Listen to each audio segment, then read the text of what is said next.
அடுத்து நாம் 82வது அதிகாரம் தீ நட்பு. தீ நட்பு என்பது தீயவர்களின் நட்பு. நட்பால் கெட்டு ஒழிதலாகாது என்பதை எச்சரிக்கும் வகையிலானேதான் திருவள்ளுவர் 82, 83 அதிகாரங்களில் தீ நட்பையும் கூடா நட்பையும் வைத்தார். தீ நட்பு என்பது ஒரு சிந்திக்க வைக்கும் சொல். தீ ஆக்கமும் செய்யும், அழிவும் செய்யும். ஆனால் தீயவன் நட்பு தேடி போய் அழிக்கும், திட்டமிட்டே அழிக்கும். தீ அழிவுக்கு தப்பலாம், தீயவன் அழிவுக்கு தப்புதல் ஆகாது என்பதை மூதுரையில ஔவையார் சொல்லியிருக்கார். தீயாரை காண்பதும் தீரே, திருவற்ற தீயார் சொல் கேட்பதும் தீரே, தீயார் குணங்கள் உரைப்பதும் தீரே, அவரோடு இணங்கி இருப்பதும் தீது என்று மூதுரை 9வது பாடல் சொல்கிறது. அதனால தீயவரை பார்ப்பதோ, அவர் சொல் கேட்பதோ, அவர்களுடைய குணநலன்களை பற்றி ஆராய்வதோ, அவரோடு இணங்கி இருப்பதோ தீது என்று 4 விதமான செய்திகளையும் ஒன்று விடாமல் சொல்லிவிடுகிறார் ஔவையார். சில நேரங்களில் அப்படி நேர்ந்து விடும். சிலருக்கு அது மாதிரி நேர்ந்து அவர்கள் வாழ்நாளெல்லாம் துன்பத்தை அனுபவிக்கிற மாதிரி செய்து விடுவார்கள். அப்படிப்பட்ட தீயவர்கள் என்பதை மிக எச்சரிக்கையாக பார்ப்பது, கேட்பது, உரைப்பது, அவரோடு இணங்கி இருப்பது என்ற 4 வகையிலையும் அவருடைய நட்பு தீமையே விளைவிக்கும் என்பதனால் தீ நட்பு கூடாது என்று சொல்லுகிறார். திருவள்ளுவர் தீயவை தீய பயத்தலால் தீயவை தீயினும் அஞ்சப்படும். நாம் பார்த்தோம், முன்னால தீவினை எச்சத்துல பார்த்தோம். தீயை விட தீ ஆக்கமும் செய்யும். இப்ப நம்ம உணவு சமைப்பதற்கு போன்ற பொருள்களுக்கு பயன்படுது, நிறைய பயன்படுது. ஆனா தீயவர்களுடைய நட்பு என்ன பண்ணனா ஒரு சமுதாயத்தை அழிக்கக்கூடிய சூழ்நிலையில் வந்துவிடும். இந்த 2ல எது மிகவும் தீமையானது என்றால் தீயை விட தீயவையே மிகவும் தீமையானது என்பதை திருவள்ளுவர் அந்த குறளிலே சொன்னார் என்பதை நாம் அப்பொழுது விரிவாக பார்த்திருக்கிறோம். இப்ப அருவியிலிருந்து நீர் கொட்டுது. அருவி நீர் மிகவும் தூய்மையானது. மழை நீருக்கு அடுத்து தூய்மையானது அருவி நீர். மழை நீர் தான் எல்லா நீரையும் விட மிகவும் தூய்மையானது. அது நேரடியாக மேகத்தில் இருந்து பொழிவதனாலே அது மிகவும் தூய்மையானது. அடுத்து அருவி நீர் தூய்மையானது. அந்த அருவி நீரை நம்ம பாதுகாப்பதற்கு 2 பேரும் உதவி செய்யணும். ஒன்றும் மக்கள், இன்னொருத்தர் மாசு கட்டுப்பாட்டு வாரியம் என்று ஒவ்வொரு மாநிலத்திலையும் இருக்குது. இப்போ நடுவண் அரசுல ஒரு பரிசு கொடுக்குறாங்க. இந்தியாவில் மிகவும் தூய்மையான நகரம் என்று ஒவ்வொரு ஆண்டும் பரிசு கொடுக்கிறார். அதுல தொடர்ந்து மத்திய பிரதேசத்தில் உள்ள இந்தூர் 8 ஆண்டுகளாக அந்த பரிசை பெற்றுக்கொண்டு இருக்கிறது. நான் வேறு ஊர்களை எல்லாம் சொல்லவில்லை. ஏனென்றால் பல்வேறு ஊர்களை பார்த்தால் அந்த ஊரில் சுற்றி வரும்போதே முடை நாற்றம் அடிக்கும். அது அந்த ஊர்க்காரர்களுக்கு பொறுப்பு இல்லை. அதனால மக்களுக்கும் பொறுப்பு இருக்கணும், அந்த மாசு கட்டுப்பாட்டு வாரியத்திற்கும் பொறுப்பு இருக்கணும், ஆட்சியாளருக்கும் பொறுப்பு இருக்கணும். அந்த பொறுப்பு இன்மையினாலதான் அந்த பரிசெல்லாம் கொடுத்தா கூட அவன் செய்யறது இல்லை. எத்தனை நகரங்கள் இருக்கின்றன, எத்தனை ஊர்கள் இருக்கின்றன. அந்த ஊர் மட்டும் எப்படி 8 ஆண்டுகளாக அந்த முதல் பரிசை பெறுகிறது என்பதை சிந்திக்க வேண்டும். அந்த காலத்துல ஒரு 50 ஆண்டுகளுக்கு முன்னால மாநில அமைச்சர்கள் மேல் நாடுகள்ல போய் தொழில் கூடங்கள் எப்படி இயங்குகின்றன என்பதையெல்லாம் பார்ப்பதற்கு அனுப்பி வைப்பார்கள். அப்படி பார்க்கிற போது அந்த தெரு சாலைகள் எப்படி இயங்குகின்றன, தூய்மையாக இருக்கின்றன. நாம தான் பழமை பேசிக்கிட்டு இருக்கோம், நம்ம தான் உலகத்திலேயே பெரிய ஆளு, நம்ம பழமையான மொழி, பழமையான நாடு என்றெல்லாம் பேசுகிறோம். ஆனா நம்மளால பாதுகாக்க தெரியல. பின்னாலே வந்தவர்கள் எல்லாம் அதிலே மிகவும் குறிக்கோளாக இருக்கிறார்கள். எப்படி வாழ வேண்டும் என்பதை அவர்கள் நன்றாக தெரிந்து வைத்திருக்கிறார்கள். அதை அந்த அந்த மக்களிடமிருந்து பெறுகின்ற வரி வருவாய்களை கொண்டு மக்களுக்கு சேவை செய்கிறார்கள். இங்கே செய்கிறார்கள், ஆனால் முழுமையாக செய்யவில்லை, போதவில்லை. அப்படி செய்தால் மக்களிடம் பிணி எல்லாம் வராது. நோய் நொடி போன்ற பிணிகள் எல்லாம் வருவதனுடைய காரணம் மாசு கட்டுப்பாட்டு வாரியம் மக்களும் ஒத்துழைப்பு இல்லாமை என்கிற காரணத்தினாலே வருகிறது என்பதைத்தான் அங்கன நீர் என்று சொல்கிறார். அங்கன நீர் என்றால் சாக்கடை தண்ணீர் என்று பொருள். அந்த அருவி நீரை அருவி நீர் வருகிறது என்றால் குடிப்பதற்கு பயன்படுத்துகிற மாதிரி நான் வழி செய்ய வேண்டும். அது சாக்கடையை கலந்து விடுகிறார். இன்னைக்கு நாடு முழுமையும் இந்த செயல் தான் நடந்து கொண்டிருக்கின்றன. இந்த சாக்கடையை கலப்பது அல்லது இதற்கான திட்டங்களை தீட்டுவதற்கு புரியவில்லை. அதனால் நடக்கிறது. இதெல்லாம் நம்ம சொல்றதெல்லாம் மக்கள் நல கோரிக்கைகள். இதெல்லாம் திருவள்ளுவருக்கு சொல்றார். தீயவை தீய வைத்தனால் தீயவை தீயினும் அஞ்சப்படும் என்று திருவள்ளுவர் சொல்கிறார். அப்புறம் ஒரு பாட்டு, நீதி வெண்பாவிலே ஒரு பாடல், மனிதன் எப்படி தீயவனாக இருக்கிறான் என்பதற்கான ஒரு எடுத்துக்காட்டு. ஈக்கு விடம் தலையில் எய்தும்.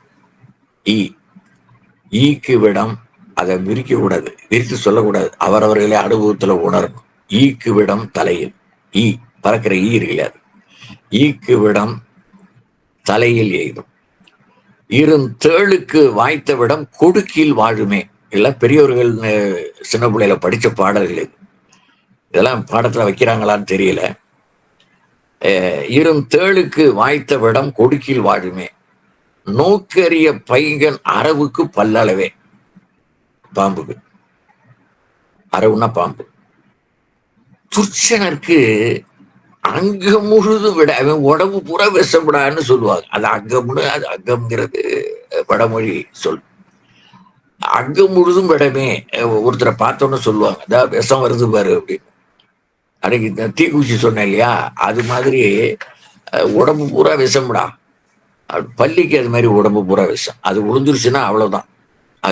அதனால மூடி வைப்பாங்க.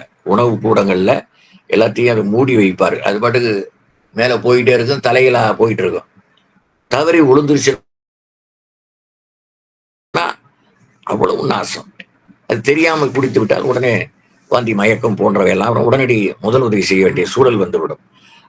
அது கூட பரவாயில்ல. ஆனா மனிதனுக்கு உடம்பெல்லாம் விஷம் என்பதனாலே அவன் நல்லவனா தீயவனா என்பதையெல்லாம் நன்றாக ஆராய்ந்து பார்த்து நட்பை கொள் என்று சொல்லுகிறார் திருவள்ளுவர். நட்பால் தீ நட்பால் வருவது. இப்ப முன்னூரை தான் சொல்லியிருக்கோம். அப்போ குறளுக்கு வருகிறேன். 1, பருகுவார் போலினும் பண்பிலார் கேண்மை பெருகலில் குன்றலினிது. பருகுவார் போலினும் பண்பிலார் கேண்மை பெருகலில் குன்றலினிது. தண்ணீர் தாகம் எடுக்கிற போது ஒரு சொம்பு தண்ணி கொண்டு கொடுத்தாலும் கடன்னு குடிச்சிடும், அவ்வளவு தாகம். அது மாதிரி வேகத்தை நண்பரை தேர்ந்தெடுக்கும் போது உடனடியாக அவனை தேர்ந்தெடுத்து விடாது என்று ஒரு ஓமை சொல்லுகிறார். ஒரு நல்லவன் மாதிரி பேசுவான், இவன் பேசுறத பார்த்துட்டு அதுல மயங்கிடக்கூடாது. அதுக்கு தண்ணி பருகுவதை போல என்று சொல்கிறார். தண்ணீரை பருகுவதை போல அப்படி அவனை தேர்ந்தெடுத்து விடக்கூடாது என்று திருவள்ளுவர் சொல்ற. பருகுவார் போலினும், தண்ணீர் பருகுதல், பருகுவார் போலினும் பண்பிலார் கேண்மை பெருகலில் குன்றலினிது. இப்படி நாம் செய்துவிட்டால் நம்முடைய நிலை தவறாகிவிடும் என்பதை இந்த குறள் மூலமாக சொல்கிறார். தண்ணீர் பருகும் ஆர்வத்தினர் போல பண்பில்லாதவர் நட்பு செய்ய துடித்தாலும் அந்த தீய நட்பை வளர விடாமல் தேய விடுவதே நல்லது என்பது அதனுடைய நுண்பொருள். பழகிய பின்னர் தானே நட்பை ஆராய முடியும், வாய்க்கும். அந்த வாய்ப்பில் ஆய்ந்து தக்கவர் அல்லர் என்று கண்டால் பழகிவிட்டோமே, இனி எப்படி தள்ளுவது என திகைப்புறாமல் உறுதியாக நிற்க வேண்டும். எப்படியாவது அவனை நம்மிடமிருந்து விலகி செல்லுமாறு செய்துவிட வேண்டும் என்று நாம் அந்த முயற்சியை மேற்கொள்ள வேண்டும் என்று இந்த குறள் மூலமாக சொல்லுகிறார். பருகுவார் போலினும் பண்பிலார் கேண்மை பெருகலில் குன்றலினிது. 2வது குறள், உரின் நட்டு அரின் ஒரு ஒப்பிலார் கேண்மை பெரினும் இழப்பினும் என். அப்ப வாழ்ந்தா என்ன செத்தா என்னன்னு செவிக்கு உணவு இல்லாத போது சிறு வயிற்றுக்கு ஏற்படும். அதுல வர்ற ஒரு குறள் வாழினம் என் என்று வருகிறது. அதே போல இங்கே உரின் நட்டு அரின் ஒரு ஒப்பிலார் கேண்மை பெரினும் இழப்பினும் என். உரின் என்றால் பொருள் முதலாம் வளங்களை பெறுதல். அரின் என்றால் பொருள் இல்லாமல் அற்றுப்போதல். அரின் என்றால் பொருள் இல்லாமல் அற்றுப்போதல். ஏதோ ஒரு வகையில அவனுக்கு நட்டம் வந்து அவன் ஒன்றுமில்லாமல் செல்லுவது. பொருள் முதலாம் வளங்களை பெறுதல் என்பது உரி. உரியன் என்றால் பெறுதல் என்று பொருள். இப்ப இங்க பெரினும் இழப்பினும் எண் என்று நாம கூட்டணும். இப்ப பெரினும் இழப்பினும் எண் என்பதை பெரினும் எண் இழப்பினும் எண் என்று கூட்டினால் சரியான பொருள் வரும் என்பதை ஒப்பிலார் கேண்மை. அப்படிப்பட்டவருடைய வாழ்வினை அகவாழ்வினை சொல்லுகிற. வளம் உள்ள காலத்தில் ஒட்டி இருந்து வளம் போகும்போது தாமும் போகும் மக்கட் போலிகளின் நட்பை பெற்றால்தான் என்ன, இழந்தால்தான் என்ன என்று இந்த குறள் மூலமாக விளக்குகிறார். இப்ப அவ்வளமிக்க வாழ்வு குறையவும் இல்லாது ஆகவும் போகும்பொழுதில் நீங்கி செல்லும் என்பது இதனுடைய நுண்முறை, நுண்பொருள். ஆக நம்மிடம் நட்பாக வருகிறவர்களிலே நாம் வளமாக இருக்கிற காலத்தில் நம்மோடு பழகி எல்லா விதமான பலன்களையும் அனுபவித்துவிட்டு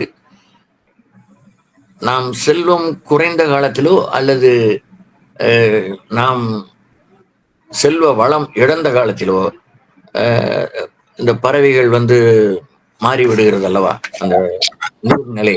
அதை போல் செல்வருடைய தீய நட்பை கொள்ளாதே என்று இரண்டாவது குறளிலும் வலியுறுத்துகிறார். மூன்றாவது, உருவது சீர்தூக்கும் நட்பும் பெறுவது கொள்வாரும் கள்வரும் நேர். இதுல ஒரு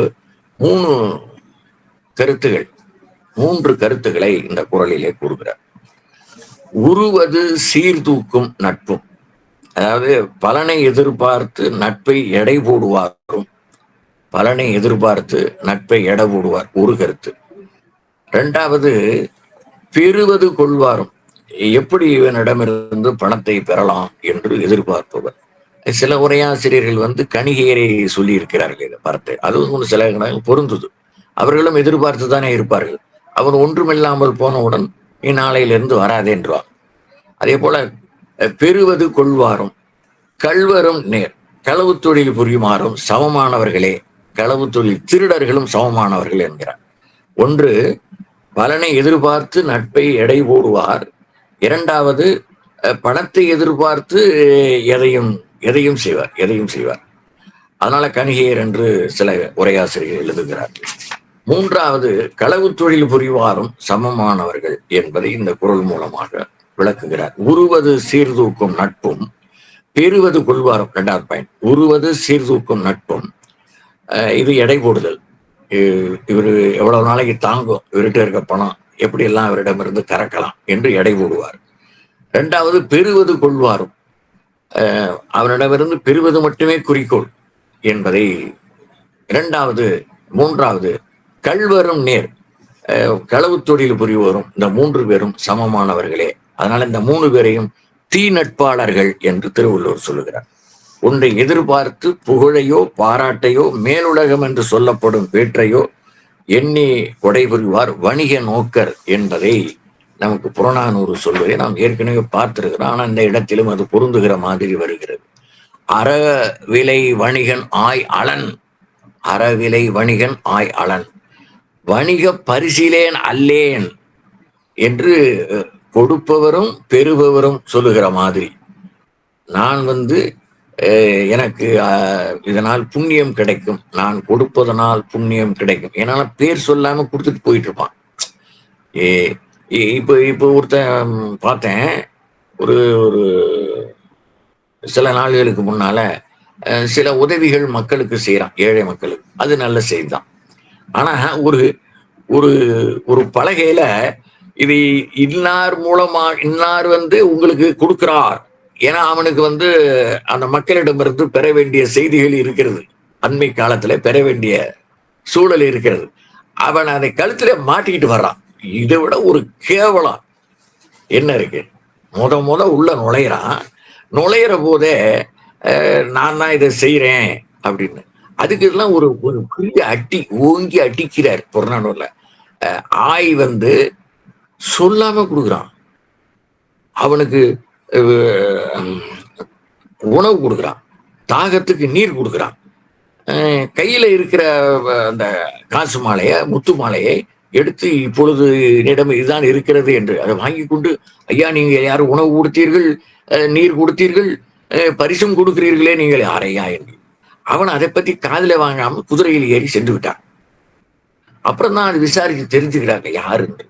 அப்புறம் போய் கேட்கிறேன், நான் அறவிலை வணிகன் அல்லன், நான் எனக்கு என்ன கிடைக்கும் பின்னால என்று நினைத்து யாருக்கும் கொடுப்பதில்லை, அதனால் என்னுடைய பேரை சொல்வதில்லை. எவ்வளவு உயர்ந்த உள்ளம். இப்ப இந்த தாழ்ந்த தீயவன் இருக்கான் பாருங்க, இவனால என்ன நன்மை கிடைக்குங்கிறீங்க? இந்த மாதிரி ஆட்களை வளர விட்டா பெரிய தீமையாகிவிடும், மாபெரும் தீமை. வரலாறு பொறிக்கப்பட வேண்டியதுதான். அது யாரு செய்யணும்? யார் செய்யணும்? பின்னாலே வருகிறவர்கள் இவன் இப்படி எல்லாம் செய்தான் என்று சொல்ல வேண்டாம். அதுதான் வரலாறு. ஆய் அலன் போல, ஆய் போல, ஆய் அண்டிரன் போல இப்படி செய்வது இல்லை. இப்ப வணிக பரிசீலனை அல்ல, நான் நீங்க கொடுக்கறதெல்லாம் வாங்கிட்டு போகணும்னு கட்டாயம் கிடையாது. என்னுடைய திறமை அறிந்து நீ கொடுக்கணும், அப்படி அதுதான் பரிசு என்பதை சொல்லுகிறார். என்னும் சான்றோர் மொழிகளால் அறியப்படும் பொருளுக்காக, அதாவது பெறுவது கொள்வாரும் அன்பின் விழையார் பொருள் விழையும் ஆய்தவுடையார் என்னும் வரைவின் மகளிர் குரல் வெளிப்படும். இப்ப இந்த சில உரையாசிரியர்கள் சொல்லியிருக்கான்னு சொன்ன பார்த்துங்க, வரைவின் மகளிர் போன்றவர்களால் பெறப்படுகிற பொருள் என்பதை இங்கே சொல்லுகிறார். உடைக்க மனமில்லாமையினாலும் பொருள் முடை காரணமாகவும் இப்படி பல்வேறு காரணங்களால திருடுகிறார்கள். அந்த திருடு வரும் நேர் என்று சொல்லுகிறார் இந்த குரல்ல. இதற்கு முன் பொருள் என்ன என்றால், தமக்கு வருகின்ற பலனையே ஆய்ந்து பார்க்கும் நட்பினரும் கணிகையரும் கல்வரும் தம்முள் ஒப்பர் என்பதை இந்த நேர் என்று கடைசி 7வது சீர் பாருங்க. உருவது சீர்தூக்கும் நட்பும் பெறுவது கொள்வாரும் கல்வரும் நேர் என்கிற குரல் மூலமாக நாம் அறிகிறோம். அடுத்து 4வது குரல். அமரகத்து ஆற்றருக்கும் கல்லாமா அன்னார் தமரில் தனிமை தலை. அமரகத்து ஆற்றருக்கும் கல்லாமா அன்னார் தமரில் தனிமை தலை. இது வேறு ஒரு குரல் எடுத்துக்காட்டுக்காக இந்த குரலை நான் ஏற்கனவே குறிப்பிட்டேன். இந்த மா என்கிற சொல்லுக்கு குதிரை என்று ஒரு பொருள். மா என்பதற்கு நிறைய பொருள்கள் இருக்கு. பெரிய, கருமை, மால், இப்படி பல்வேறு பொருள்கள் இருக்கின்றன. குதிரை என்று ஒரு பொருள் இருக்கிறது.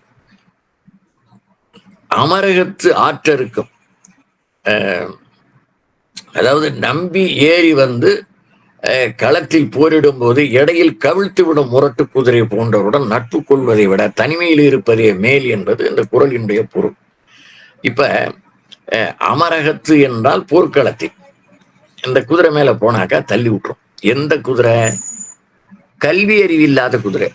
இங்க சார் குதிரை பள்ளிக்கூடத்துல போய் படிச்சுதான்னு கேட்கக்கூடாது. ஏன்னா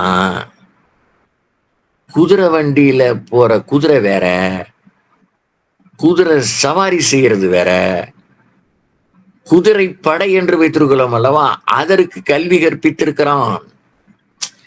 எந்த இடத்தில் அந்த அந்த லகான் இருக்கு பாருங்க, பிடி, அந்த பிடியை திருப்புறானோ அதற்கு தெரியும் இந்த பக்கம் போக வேண்டும் என்று. அப்புறம் பிறகு இந்த பக்கம் ஒரு எதிரி வருவான், அப்ப இப்படி சொடுக்குவான். இந்த போர் முறையில் பயிற்சி உடைய குதிரை இல்லை இவன் செல்வது. இது வண்டி குதிரை. இது என்ன பண்ணும்? அது தள்ளி விட்டுட்டு போயிடும். ஏன்னா அதுக்கு அந்த போர் பயிற்சி இல்லை. அதான் கல்லாமா என்று சொல்லுகிறார். அது அந்த போர் பயிற்சி இல்லாமையினாலே அந்த குதிரைக்கு கல்லாமா என்று பெயர். கல்லாமா, கல்லா, கல்வி அறிவு இல்லாத, போர் பயிற்சி இல்லாத குதிரை என்று நாம் பொருள் கொள்ள வேண்டும். அன்னார், கல்லாமா அன்னார் தமரில் தனிமை தலை. இப்படிப்பட்டவர்களுடைய நட்பை நாம் பெற்றுக்கொண்டு போருக்கு செல்வதை விட அல்லது ஒரு செயலில் இறங்குவதை விட தனிமையில் இருப்பதே நன்று. இப்படிப்பட்டவர்களை கூட்டு சேர்த்து கொள்ளாதே என்று. சில பேர் நாம் ஏதோ ஒரு நல்ல செயல் செய்வதற்காக வீட்டை விட்டு புறப்படுவோம். அப்போ பார்த்து இந்த மூக்கறுப்பு கேஸ் வரும். அதுக்கு கீழறுப்பு கேஸ்ன்னு பேரு. அந்த கீழறுப்புன்னா எந்த நல்ல காரியம் போனாலும் உருப்படாது. இதை நம்ம மூட நம்பிக்கைன்னு சொல்ல முடியாது. இது உண்மையா நடக்கிறது. இது ஒன்றும் மூட நம்பிக்கை இல்லை. இது உண்மையாகவே அவன் கெடுத்துருவான். அவன்கிட்ட சொல்லாம அவன் போகணும்னு நம்ம போனா கூட நம்மை பின்னால ஆராய்வான், அதை நோட் பண்ணுவான். அப்படி சொன்னாதான் புரியும். நம்மளை நோட் பண்ணிட்டு பின்னாலேயே வருவான், நமக்கு தெரியாமலே வருவான். நம்ம அந்த இடத்துக்கு போய் காரியத்தை முடிச்சுட்டு வந்தாலும் இவன் போய் அந்த கீழறுப்பு வேலையை செஞ்சுட்டு வந்துடுவான். அந்த காரியம் உருப்படாமல் செய்து விடுவான். அப்படிப்பட்டவனை தான் அந்த இப்படிப்பட்டவனுடைய நட்பை கொள்வதை விட நம்ம சும்மாவே இருக்கலாம், போறதை நிறுத்திடலாம். அன்னைக்கே நிறுத்திடணும், அன்னைக்கே போகக்கூடாது. அது ஒரு தடை. அவனால் நமக்கு கிடைத்த ஒரு தடை, பின்னால் நன்மை ஏற்படும் என்பதை நாம் உணர்ந்து கொள்ள வேண்டும். களப்போரில் துயர் துடைப்போர், அதாவது ஆபத்து உதவிகள் செய்வோர் என சிலர் இருப்பர். அவர்தம் தலைவர் பகுதி தலைவர் என்பாருக்கு இடராம் நிலை ஏற்படும் போது அந்த இடரை தான் பெற்றுக்கொண்டு அந்த பகுதி தலைவரையும் காப்பாற்றுகிற படை வீரன் தான் மிகச்சிறந்த வீரன். அப்படிப்பட்டவனை பெற்றுக்கொள்ள வேண்டுமே தவிர அந்த படைத்தலைவர் சாகட்டும், நாம படைத்தலைவர் ஆயிடலாம், இந்த கல்லாமா தள்ளி விட்டுட்டு போச்சு பாருங்க, அது மாதிரி தள்ளி விடுறவனோட நட்பை பெற்றுக்கொள்ள கூடாது என்பதை இங்கே சொல்லுகிறார். உற்ற வேளையில் தலைமறைவாகி விடுதல் கல்லாமா அன்னார் என்கிறார். அதனேனும் நம்பிக்கை கேடு வேறில்லை, நம்பிக்கை துரோகம் என்று சொல்வார்கள். பழமொழி 400 இப்படி கூறுகிறது. பழமொழி 400, பழமொழியில ஒரு 400 வெண்பா இருக்கு. அதுல ஒரு வெண்பா,